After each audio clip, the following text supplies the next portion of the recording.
Okay, so ito yung bagong Vivo V70. Ilang araw na rin nasa akin to, ginala ako, mabigat-bigat din yung paggamit ko. Honestly, na-impress ako dito, pero syempre hindi perpekto. So pag-usapan natin yung pros and cons at yung naging experience ko sa phone na to. Okay, so check muna natin saglit yung build at design, tapos pag-usapan kaagad natin yung best feature para sa akin. Sa totoo lang, premium design, premium build ang ginawa ng Vivo dito. Parang flagship phone na nga pag hawak ko. Ginamit ko kasi to ng walang case kasi syempre minsan kailangan din natin ng transparency sa gobyerno.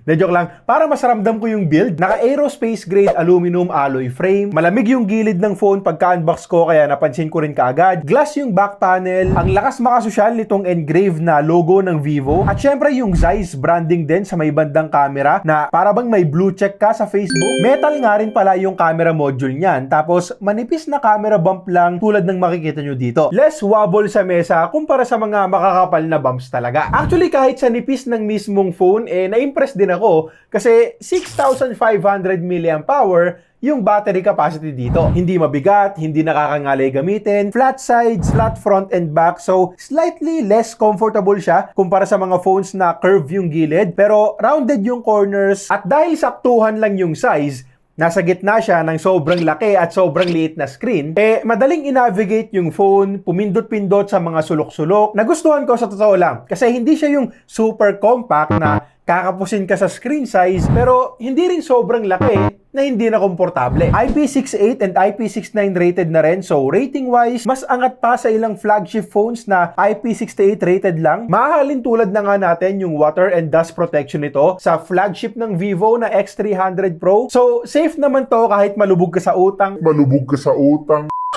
Sa tubig, kahit malubog ka sa tubig, huwag sa utang. And by the way, yung kulay nitong unit ko same sa X300 Pro ko. At dito ko pa mas na-appreciate yung build quality at design ng Vivo V70. Pero kung may isang bagay na pinakapanalo dito, battery and charging. Dito ako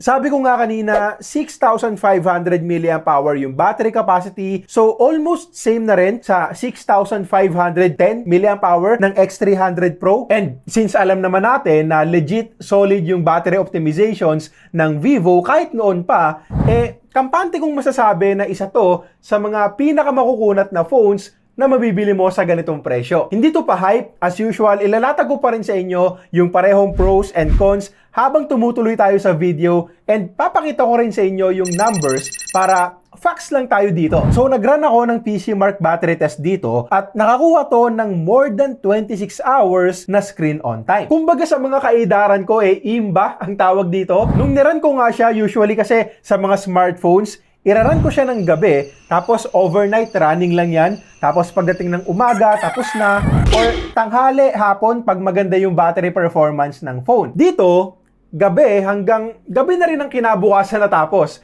Pero para transparent tayo, since hindi naman tayo gobyerno, niran ko siya ng naka-auto refresh rate settings at Full HD Plus na resolution. 1.5K resolution kasi yung maximum dito, pero 1080p lang yung nakaset by default. So choice nyo na lang din kung gusto nyo lang sharper looking display, and alam ko naman na matagal pa rin malobat kahit ganon. Pero syempre, hindi lang tayo sa benchmark results magbabase. Ipapakita ko rin sa inyo yung 2 araw ng aktual na paggamit ko, at habang ginagawa natin yan, ikukwento ko na rin yung experience ko sa performance, connectivity, software, at iba pa. Then, ire-reveal ko yung actual SOT na nakuha ko sa dulo. Okay, so day 1 usage muna tayo. Bale, alas 12 ko na ng tanghali to hinugot sa charger. Papasok ako niyan, so YouTube videos muna habang nag-aayos. Connected ako sa hotspot niyan. After more than 30 minutes of watching, 100% pa rin yung battery nung papasok na ako. Pagdating sa office namin, nilipat ko na dito yung SIM card ko. Hirap din pala pag isang kamay lang. Physical SIM card kasi, wala pala siyang eSIM support. May eSIM adapter naman ng Smart, but nakakapagtaka lang na walang native eSIM support itong Vivo V70. Now, ang good news naman, wala akong naging problema sa signal. Umorder ako sa Foodpanda, pagtawag sa akin ng rider, malinaw lahat. May dumating pang isang parcel, ganun din, nagkarinigan din kami ng maayos. Konting break syempre sa araw na to, nag-Facebook ako para updated sa mga nag-iinit na chika ngayon. Shopee na rin, konting YouTube ulit, then nag-book na ako ng Grab pa uwi. So nagana dito yung GPS natin and accurate din naman. Bago matulog, nanood pa ulit ako ng Friends at natapos tong araw na to nang meron pa tayong almost 70% na natitira sa battery. So bukod sa signal and GPS, eto pa yung mga napansin ko on day 1. Una, wala akong naging problema sa performance ng Snapdragon 7 Gen 4. Totohanan tayo, this is not the most powerful chipset sa ganitong price. Nasa 1.4 million ang Antutu benchmark score. And sa totoo lang, may mga mas murang phones pa nga na mas malakas dito, mga performance-centric phones. But para sa mga katulad ko na hindi na rin naman nag-o-open ng mga heavy applications sa pang-araw-araw, enough pa rin naman yung performance nito para hindi tayo magreklamo na malag or mabagal yung phone natin. Sa mga gamers na nanonood, syempre, gumawa din kami ng separate game test dito. And kung gamer ka na naglalaro ng mabibigat na games, may mga better options pa para sa'yo. Hindi ito yung gaming phone na hinahanap mo, pero kung ikaw yung minsanan lang naman maglaro at mga less demanding games lang din like ML, CODM, HOK, kayang-kaya naman yan nitong Vivo V70. Software experience is also good. Naka-Origin OS 6 based on Android 16 na out of the box. So far, wala namang sugal na ads and mukhang hindi rin naman gagawin yon ng Vivo. Ininstallan ko nga lang to ng Gboard kasi dito ako mas sanay. And Google Messages din yung pinagkakatiwalaan ko pagdating sa pag-filter ng spam messages. Sa mismong UI, wala akong reklamo. Easy to use, easy to navigate naman. Napansin ko rin dito yung Origin Island na kopya sa Dynamic Island ng iPhones. Cool feature nung may tumawag sa akin at nag-pop up siya. Pero hindi niya pa kaya yung ibang nagagawa ng Dynamic Island ng Apple. Tulad nung nag-book ako ng Grab, hindi niya display yung ETA or yung plate number ng sasakyan ko. Okay, so day 2, 6:30 AM tayo nagising, nasa 67%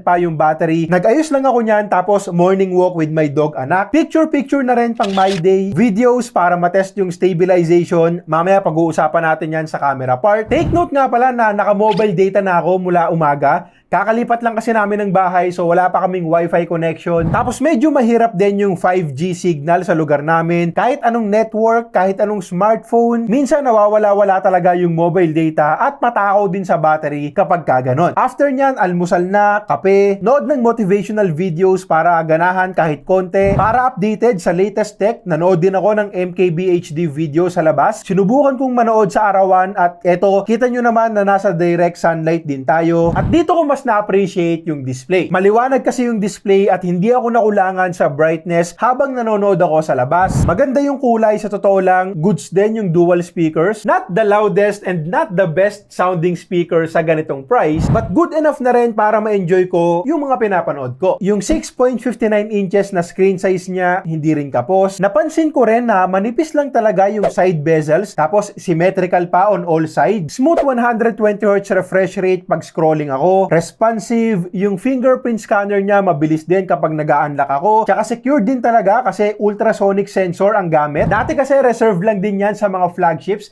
tapos medyo mabagal pa nun. Day 2 around 8 AM, dito ko na lang tinype yung maraming part ng script ko para sa videong to, and haptic feedback is just okay. Hindi ganun kaganda yung vibration motor para sa akin na madalas mag-type ng long script gamit ang smartphone. At hindi nga rin pala nabanggit ng Vivo kung anong klase ng glass protection ang ginamit nila dito. So, wag nyo na lang tanggalin yung pre-installed na screen protector o di kaya palitan nyo na lang din kaagad ng magandang tempered glass. Alas 12 na ulit ng tanghali, so 24 hours na ang nakalipas mula nung full charge natin. And nung chinek ko, more than 7 hours yung actual screen on time na nakuha ko dito at may natira pang 31% na solid na base sa naging paggamit ko. Tuloy tayo sa day 2, chinarge ko na muna yung phone. Kung naka-wifi lang sana ako nung day 1, ilalaban ko to ng straight hanggang day 2. Pero kailangan kong i-charge dahil kukuha kami ng camera samples dito. So, mabigat na araw din talaga. 98% ang inabot ng charge bago kami umalis. Browse tayo habang papunta ng BGC. Naka-mobile data lang ulit. 5G speed test sa Kawit, 140 Mbps. Pagdating ng BGC, wala na kaming ginawa kundi mag-take ng photos and videos. Hanggang gabi, yan yung ginawa namin. Then, around 7:30 PM, kain muna bago umuwi at nasa 55% pa rin yung battery natin dyan. Again, magdamagang picture taking ang ginawa natin dito plus mobile data. Habang pauwi, browse ulit at nakauwi nga ako ng around 9:30 PM nang meron pang 46% na natitira sa battery. Bago matulog, ginamit ko pa siya pang hotspot sa ilang mga devices namin sa bahay. Then kinagabihan, 11 PM, after ng mabigat na araw, 28% pa yung natira sa battery na sapat pa kung gusto kong magpuyat at manood ng TV series. Now, real talk, marami na akong na-try na phones na malamang lowbat or empty na sa ganitong klase ng paggamit. Malamang mas tatagal pa kung may wifi kami kaso wala. Ito pa yung ginamit ko pang hotspot. So, nakakatuwa lang din na naitawid ako nito sa parehong araw nang may malaki pang natitira sa battery. Sa charging naman, impressive din kasi 90 watts of fast charging ulit yung meron. So, nasa isang oras lang yung charging time from 10 to 100%. Kahit pa malaking battery yung pinupuno, pwede pang i-turn on yung high-speed charging option para mas mapabilis pa kung nagmamadali ka talaga. Walang wireless charging but that is expected na rin naman sa ganitong category. At sa usapang camera naman, eto rin yung isang binibida ng Vivo dito dahil nga sa partnership nila with Zeiss. 50 megapixels yung front-facing camera, main camera, and 3x telephoto. Tapos 8 megapixels naman yung ultra-wide. Magaganda yung mga photos gamit ang main camera, sharp and detailed yung kuha sa mga anak ko. Natural din yung colors, konting tingkad lang para mas mag-pop. Dito naman, hapon na rin, sunset, but may details pa rin tayong nakuha, decent dynamic range. So para sa akin, pasado talaga sa ganitong category.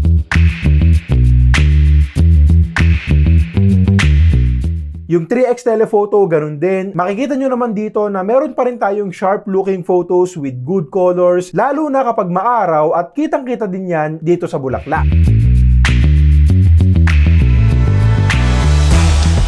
Actually, kahit nga sa 10X, we still have usable photos. Eto, meron pa tayong mga nakuhang logo sa mga matataas na buildings. Also, meron nga rin pala tayong AI visual features like etong pictures ng anak ko sa playground. Pwedeng gawing morning glow, clear sky, evening glow, and twilight. Meron ding snowy town. Kailangan nga lang natin ng internet connection para dyan. At meron ding AI stage mode para sa mas detailed na kuha sa mga zoom pictures natin kung halimbawang uma-attend ka ng concerts. Portrait shots ang nagustuhan ko rin. Etong anak ko, naglilikot-likot pa to, pero maganda pa rin yung kuha, sharp and natural looking skin tones din. Tinurn off ko yung beauty filter dito, but parang may konting-konting smoothing effect pa rin. Maganda yung background blur at minsan may konting-konting sablay sa edge detection kapag zoom in mo talaga yung picture, but most of the time, malinis yung kuha kahit pa sa mga tikwas-tikwas ng buhok ng subject. Yung selfie camera, tingin ko isa rin sa mga best sa ganitong presyuhan. Sa Xiaomi 15T series, kahit yung Pro version nila, hindi rin ganun kaganda yung selfie cam. So kung selfies ang hilig mo, isa talaga to sa magagandang options natin. Sa ultra-wide camera naman, honestly may mga decent shots din tulad nito. But kapag medyo tricky lang ng konti yung lighting or hindi ganun kataas ang sikat ng araw,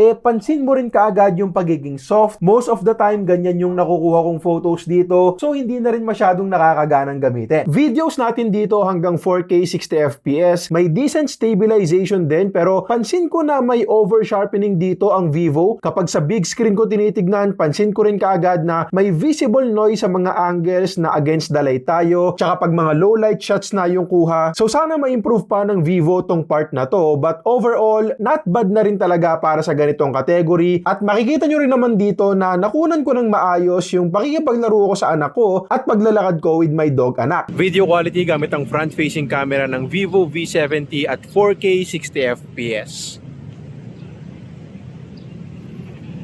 Ito naman yung video quality pag bumaba tayo ng 4K pa rin pero 30fps lang. Parang mas stable kapag ganito. Gamit ko rin ngayon yung built-in microphone, so let me know sa comments kung okay sa inyo yung audio and video. Video quality gamit ang front-facing camera ng Vivo V70 at nighttime. Okay, so Vivo V70 price starts at 31,999 pero upon checking sa Shopee, yung worth 36,000 pesos na 12256 variant ay pwede na lang nating makuha sa halagang 29,000 pesos with freebies. So kung sakaling interesado kayo, click nyo na lang din yung YouTube shopping tab dyan sa may lower left corner. Pros and cons tayo, legit na nagustuhan ko yung design at build ng phone na to. Premium feels talaga at may magandang IP rating din. Yung display, solid, maliwanag, smooth and responsive. Battery and charging ang pinaka-highlight. Makunat tapos mabilis ding mag-charge. So kung yan yung priority mo sa isang phone, dapat talagang i-consider mo. Yung 6 na taon na software support, panalo. Tapos pagdating sa camera, maganda pero hindi sa lahat. Maganda yung photos ng main cam, telephoto and selfie. Pero yung ultra-wide, hindi masyado. Though personally, hindi rin naman ako nagamit ng ultra-wide. And pansin din yung over-sharpening sa mga videos na nakukuha. Wala akong problema sa signal pero nakakapagtaka na wala tong eSIM support. Haptic feedback, hindi rin kagandahan. Tapos yung performance naman ay saktuhan lang. So kung hardcore gamer ka, hindi talaga to para sa'yo. Overall, yung 36K price ng 12256, honestly, pricey at hindi rin naman talaga perpekto. Pero kung makukuha mo nga sa promo price na 29K, para sa akin, pasado. At sinasabi ko to, base mismo sa ilang araw na experience ko sa paggamit ng phone. So kung ikaw yung tao na hindi naman gamer at gusto ng phone na matagal malobat, may premium build at good camera for taking photos, tingin ko dapat mong i-consider itong Vivo V70. Okay, so lang muna para sa ngayon. Subscribe kung nagustuhan mo tong video at let me know na rin sa comments kung anong tingin mo dito sa Vivo V70.